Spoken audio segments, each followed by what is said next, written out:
This video is purely a test in a test environment, set up to demonstrate the installation of a single-phase energy meter for one circuit.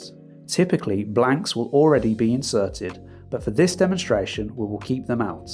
We can see here that we have our mains connected already, with a blank setup ready to install the RCBOs. We're going to connect that through the single-phase energy meter, which, by the way, is a 45 amp rated device. Firstly, we're going to clip in our RCBO and also attach our 45 amp onto the DIN rail.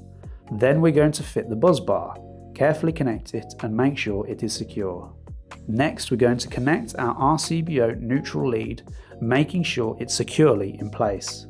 With the first part of this setup done, we're now going to wire in the meter.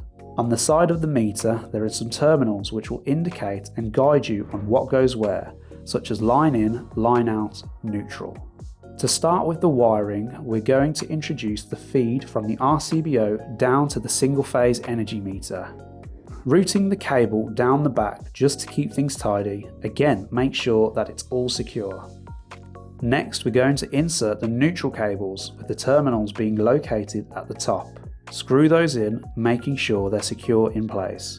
From there, we're going to install a live from the bottom of the single-phase meter, feeding your circuit out of the board, and also a neutral which is then fed to your circuit. You can tuck wiring behind to keep things tidy and in place. A quick recap before we continue.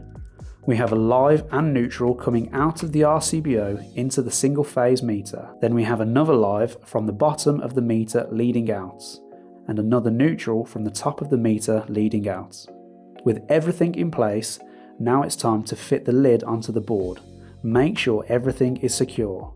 Switch the RCBO on and allow the meter to power up. It will present a display readout. We can cycle through the different menus by pressing this bottom right button, which will display whichever information you need.